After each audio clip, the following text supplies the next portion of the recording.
Well, thank you, Kip. Thank you, Judy, for being here. Thank you for that introduction, and thank you all for joining us here today. As you know, I am Missouri State Auditor Nicole Galloway.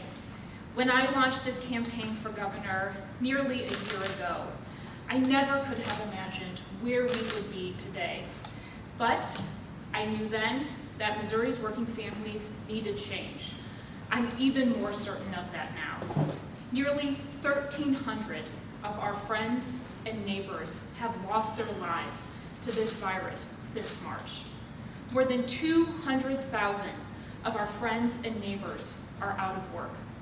More than 100,000 Missourians have lost their health coverage since the beginning of this crisis. Our cases, positivity rate, and hospitalizations are all going in the wrong direction.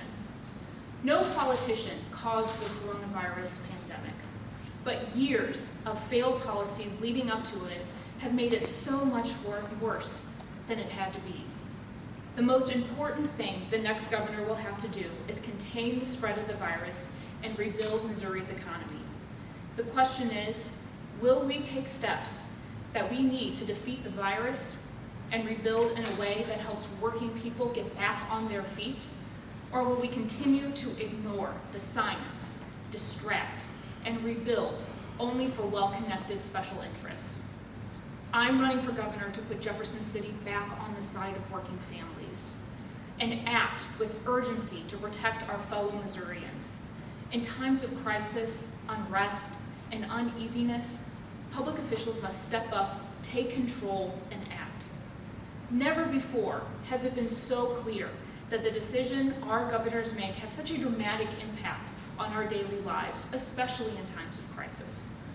Governor Parson had his chance. He failed the test of leadership. It is time for a change.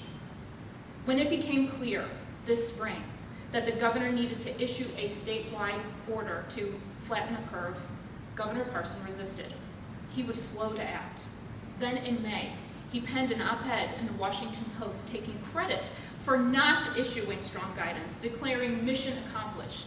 In May, when public health officials urged Missourians to wear a mask, Governor Parson instead stood up for those who wanted to defy public health and local government guidance. He went to campaign rallies and revved up his supporters by saying he wouldn't issue a mask rule for Missouri. He waited to order the schools to close until all of them already had. Then he spent the next 3 months doing nothing to prepare for them to reopen. As a mom, I'm eager for my kids to get back to in-person learning. It's vital for them. It's vital for our economy so parents can get back to work. We had a limited window of opportunity to keep district reopening plans on track, but it all depended on where we were with the virus. There's already been some talk among legislators responding to last night's vote about implementing things like work requirements for Medicaid. I was wondering if you could weigh in on that idea and other things that maybe Republicans might want to do when they return in January in response to this program that's got to be implemented in the next year or so. I mean, I think it shows how out of touch they are with the needs of working Missourians. Look, Medicaid expansion provides healthcare access to nearly 250,000 working Missourians. These are folks that work one job, two jobs, and they just don't have healthcare through their private employer. Plus, unemployment is sky high. I mean, over 100,000 Missourians have lost their healthcare through their jobs since the beginning of this pandemic. So again, I think it shows how out of touch the Republicans are in Jefferson City with the needs of working families. The final thing I'll say here, and you might know more about this than I do, my understanding is that the initiative was written in such a way that they may not be able to implement work requirements. And do you not take, I know earlier this year Governor Parson was asked about what he would do if this passed, and he said he would implement it, he would have to abide by the will of the voters. Do you not take him at his word when he says that, or do you think? No, I do not. We can let history be our guide. I mean, right after Clean Missouri passed, he did an interview and said the voters got it wrong, they were confused, they didn't know what they were voting for, and Governor Parson has to fix it for them. And so it's pretty ironic that on the ballot in November is the Republicans' attempt to overturn Clean Missouri, the same initiative that he said the voters got it wrong. Look, he has a terrible record on health care. He could have expanded Medicaid. He could have worked to do that already, but he hasn't.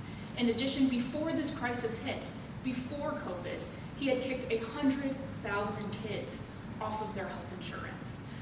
He has no plan to address the voters' biggest concern when it comes to their health, even in a pandemic. I'm interested in your opinion about the new ads that promote the governor's tough on crime approach and his proposal to charge kids as young as 12 as adults.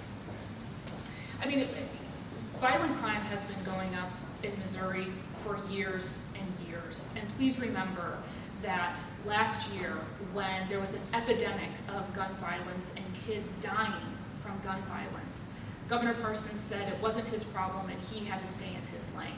He had no interest in solving violent crime at that time. And so all of a sudden in an election year, he's trying to change the subject from his failures on COVID by initiating this special session. And look, I think that there's some bipartisan measures in there that likely will pass over the course of this session, but it won't do anything to get to the root causes of why violent crime happens. And until we limit the availability of guns on our streets that are used to commit violent crime, we're never going to get at the heart of this. And the charging of minors as adults. Studies have shown, the independent reviews of the analysis of this have shown that that is not going to do what it takes to address violent crime, and judges already have the option to evaluate that.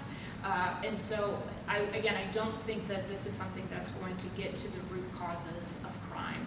I have put out a plan that looks at an opportunity agenda for Missourians to deal with education, access to economic opportunity, access to health care, voting. We need to get to the heart, as I said, of why crime is committed, and the proposals that he is suggesting in the special session are really just the same recycled things we have seen over and over again that have led us to the path that we're on right now.